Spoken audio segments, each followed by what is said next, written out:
An egg on top of a burger na may thick beef patty sa loob, served with veggie fries. Grabe, dinidescribe ko palang natatakam na ako. How do you make this? Actually, I'm so excited to learn how to do it. Sa tulong syempre ni Chef Don. So we need to learn how to make it before we eat it. So itong burger natin, naka-season na ito ng salt and pepper, tapos may sauteed onion na rin. Papalaman na natin siya ng pesto, 1 teaspoon ng pesto. So ganyan lang. Oh my God, Tapos I love bilugin pesto. natin siya. So after na siya bilugin, flat na natin. Luto time! Sear na natin yung beef. Ah, wait. May ganun pala dito. Yeah, yun. Ah, sige. Diyan na lalagay yung egg ng candle burger. Galing! May butas sa ball kung saan ko ilalagay ang itlog. So habang sinisir natin yung beef, pwede na natin simulan yung bread. Yung bread, Para sige. sa- Okay. So yung cup ng bano. Smart, ah? Smart way to do it.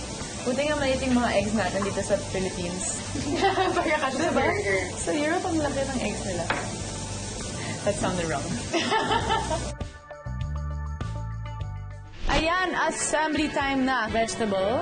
Tapos tomatoes. Tapos lagyan natin siya ng red char. Ito yun. Ito yun. So, chinar niyo yung chinar.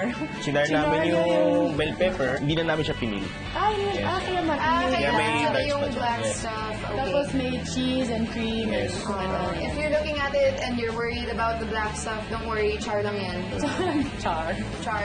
Charot. Char. Chef knows charot. Yeah. Next, lagyan na ng Onions. caramelized onion. I love caramelized onions. Oh my God.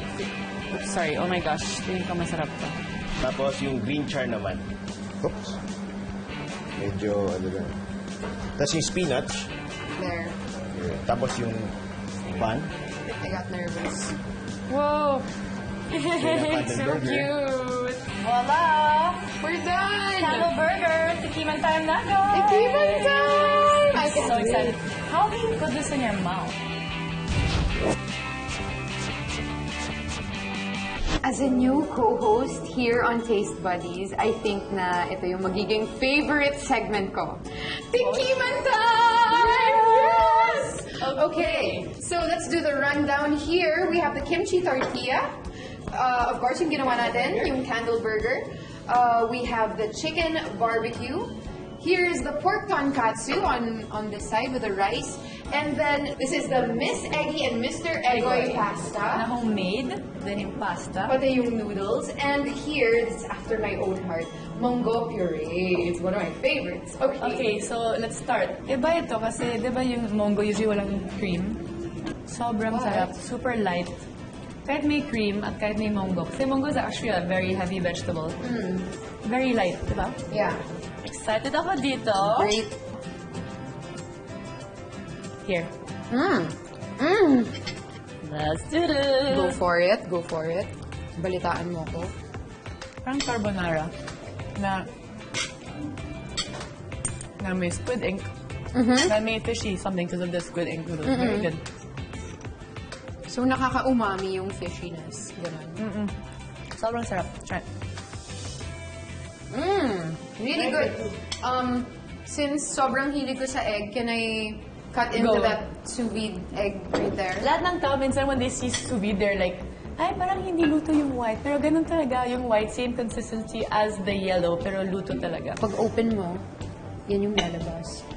This beautiful creamy consistency. And the rawer you eat the egg, the healthier. Okay. And then let's try the tonkatsu. Pork tonkatsu.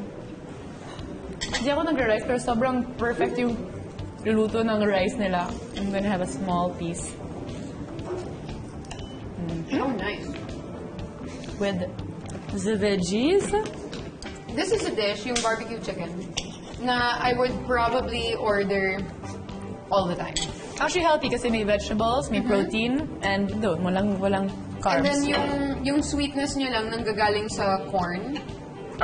Very, very mild lang yung sweetness sa chicken.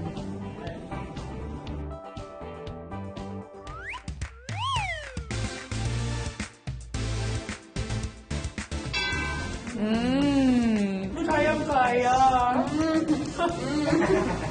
Kana my shoulder. Really to the shoulder.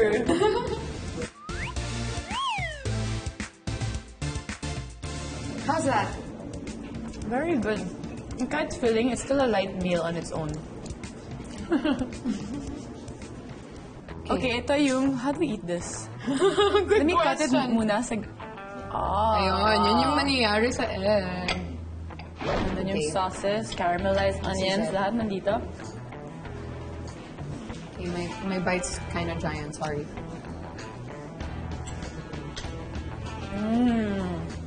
Yung kaninang sauce na nilagay, yung gawa sa bell pepper, Oo. amazing. Try this charred sauce. It makes it so amazing. May depth, naiiyak ako. It's a perfect place for you to come with friends or family. Kung gutom kayo or hindi, may options naman. May salad, may heavy meals, may pang protein lang Yep. or pang hangover din. It's really a little bit of everything.